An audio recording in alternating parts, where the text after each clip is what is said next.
Then your journey went ahead और आपने SSB में कमीशन किया. Can you tell us about that journey, service centre board? Okay, SSB was my last assignment in the army. SSB होता है Services Selection Board.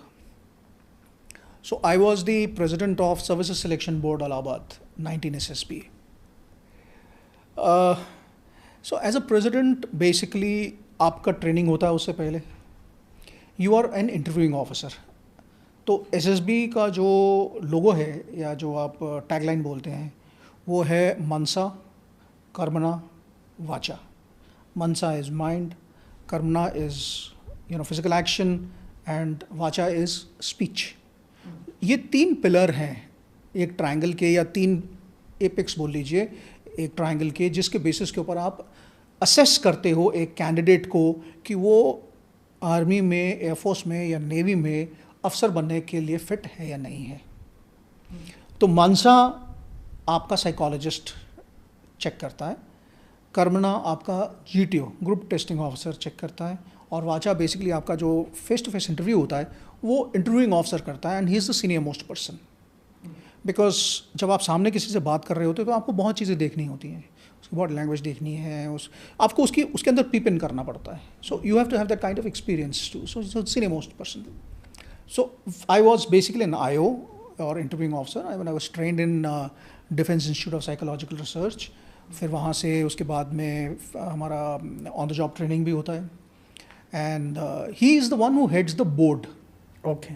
जो selection board होता है ना, उसको वो हेड करता है.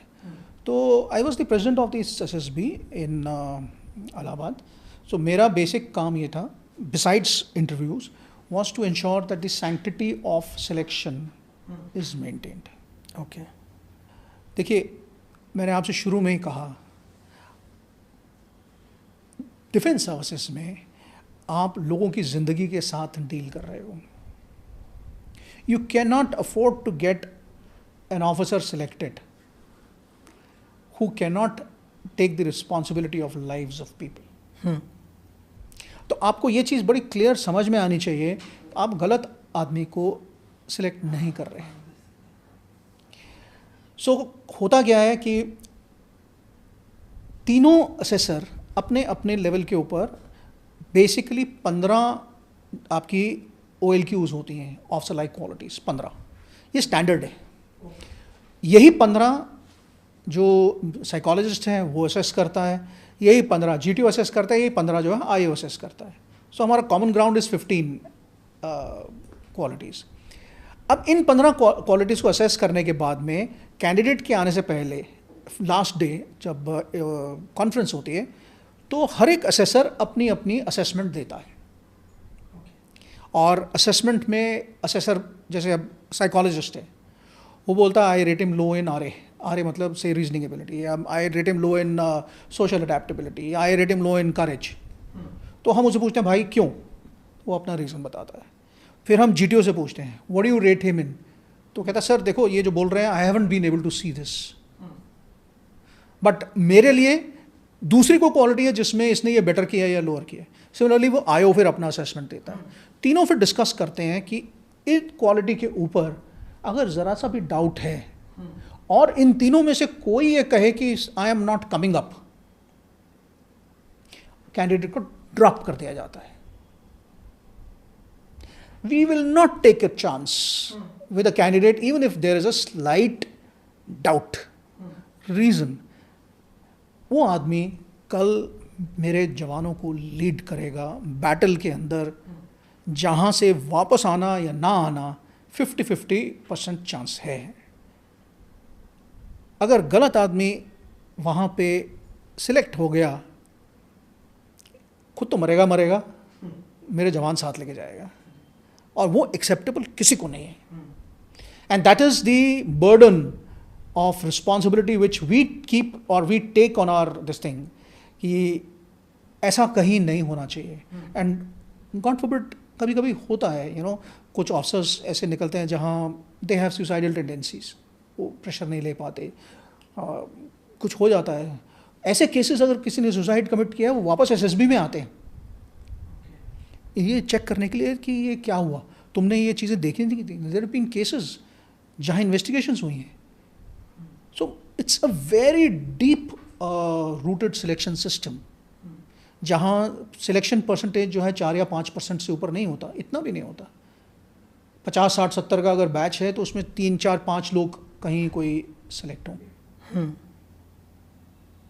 तो बेसिकली आप ये 15 OLQs के ऊपर इन सबको सिलेक्ट करते हो। सर तो इसमें एक नॉर्मल लेमैन के नज़रिए से अगर देखूं मैं, तो 3 ऐसी कौन सी नॉन नेगोशिएबल चीज़ें होंगी, क्वालिटीज़ होंगी जो ये मस्ट है, इसमें होनी ही चाहिए ये बंदे को तो क्वालिफाई। सो जैसे मैंने आपसे कहा, सबसे पहले जो कंप्लीटली नॉन नेगोशिएबल है वो है आपका रीजनिंग एबिलिटी, RA। मतलब आप एक प्रॉब्लम को किस तरह से मेंटली एनालाइज करके डिसीजन लेते हो। You see, everything revolves around the decision making ability of an officer under pressure. अगर वहाँ पे आपने डिसीजन गलत ले लिया तो आप that's the end of everything then.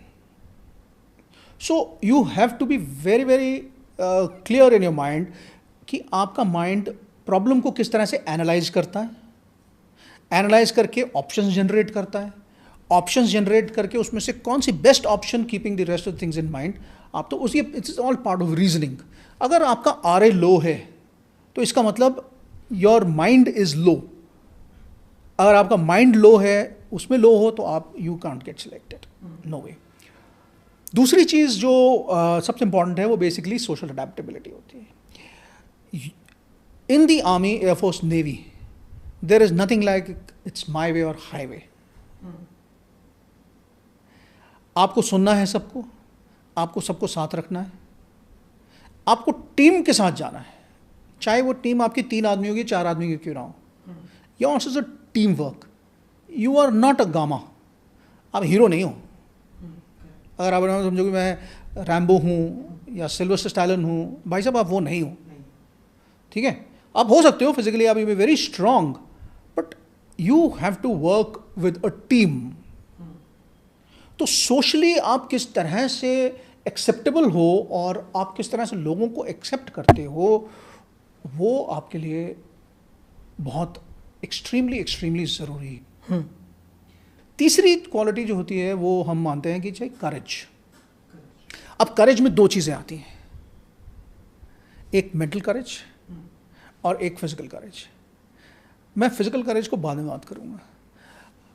Defence services में there are so many times that you are not under a watch. आपको कोई नहीं देख रहा होता। आपको मॉरली अपराइट रहना है, इंटीग्रिटी आपको मेंटेन करनी है।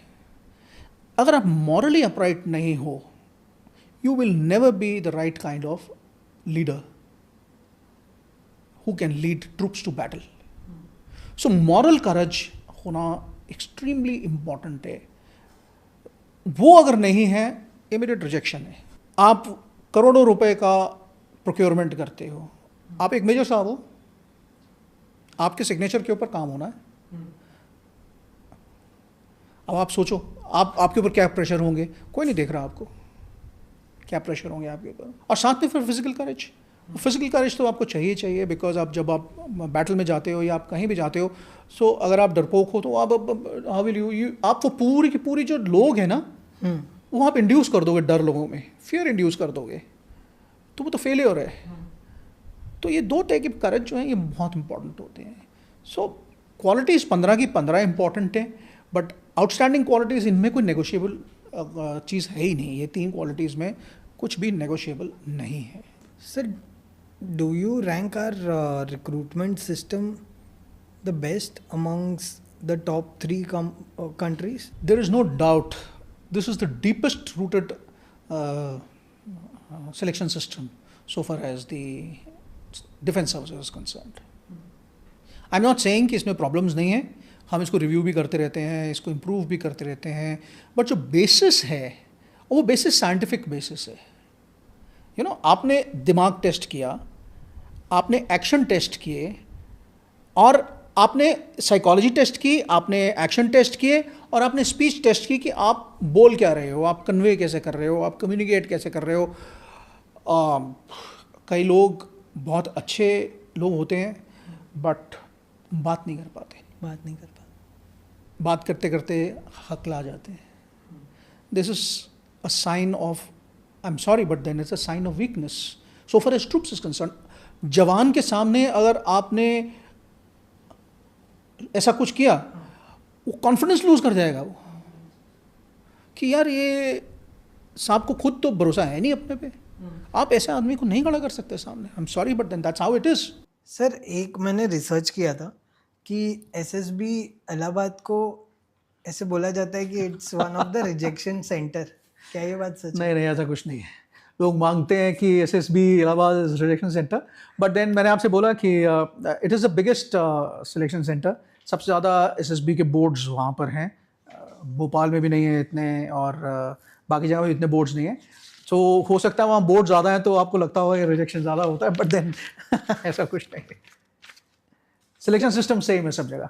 सर कितना टेक्निकलिटी है while you are selecting a army person, इतना तो कोई देश में इतना ज़्यादा तो होता भी नहीं होगा मेरे हिसाब से, जितना हम टेक्निकली इतना नीचे तक जाते हैं एंड रिजल्ट तक। आई डोंट थिंक सो इतना। 5 दिन का सिलेक्शन सिस्टम है यार, 5 दिन, 5 डेज। आप कौन है सिलेक्शन सिस्टम बाकी, आईएएस का भी आप ले लो, जहाँ 5 दिन आप रह के 24 hours you are being assessed.